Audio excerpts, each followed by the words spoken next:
Hi everyone, welcome back to my channel. আজকে তোমাদেরকে আমি দেখাবো কিভাবে তোমরা খুব সহজেই বাড়িতে লাস্সি বানিয়ে নিতে পারো একদম দোকানের মতো।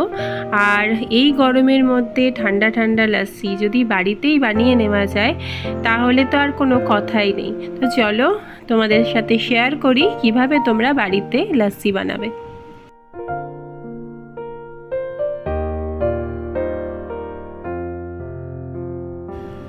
প্রথমে আমি একটা বড় বাটিতে দই নিয়ে নেব, যেটা দোকানেরও নিতে পারো বা বাড়িতে পাতা দই হলেও হবে। তো আমি 1 কাপ দই নিয়েছি 1 গ্লাস লাস্সি বানানোর জন্য। তো তারপরে এর মধ্যে দিয়ে দেব 4 থেকে 5 চামচ সুগার। তো এইটা সুগারটা তোমরা ডাস্ট সুগারও নিতে পারো বা এমনি সুগার হলেও হবে।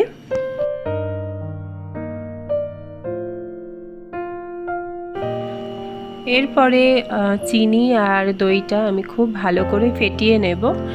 যত ফেটাবো এর মধ্যে একটা ক্রিমি টেক্সচার চলে আসবে। তো যতক্ষণ না ক্রিমি টেক্সচার আসছে ততক্ষণ পর্যন্ত ফেটাবো।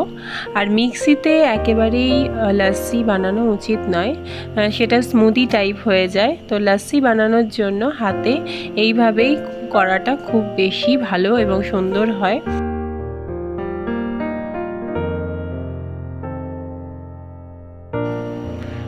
আমি চিনি আর দইটা ততক্ষণ পর্যন্ত মেশাবো যতক্ষণ না চিনিটা পুরোপুরি দইয়ের সাথে মিশে যাচ্ছে।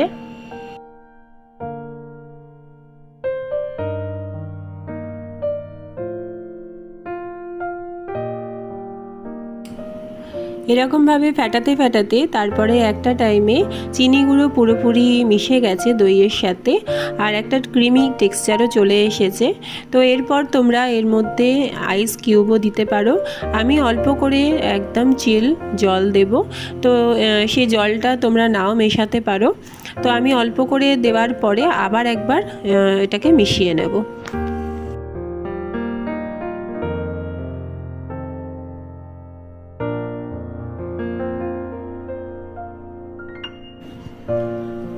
তো দেখো একদম রেডি হয়ে গেছে। আর এইভাবে 2-1 বার আমরা শেক করে নেব, তাতে আরও সুন্দরভাবে মিশে যাবে।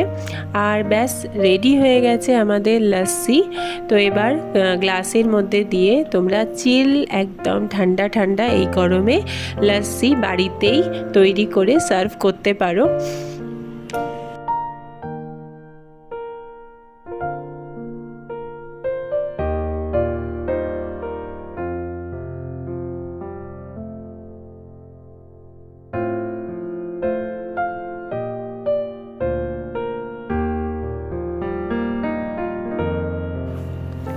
এরপর আমি ওপরে একটা কিউব বরফ দিয়েছি, সেটা অপশনাল, নাও দেওয়া যায়। আর ওপর থেকে কিছুটা ড্রাই ফ্রুটস দিয়ে তারপরে আমরা সার্ভ করব।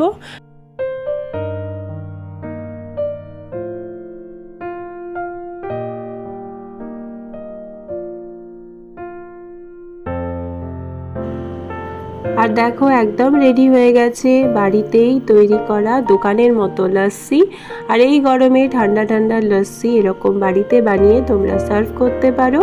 তো আজকের ভিডিওটা ভালো লাগলে তোমরা আমার চ্যানেলটা সাবস্ক্রাইব করো, লাইক করো, শেয়ার করো। পরের দিন আবার দেখা হবে নতুন একটা ব্লগ নিয়ে। ততক্ষণের জন্য টাটা, বাই বাই।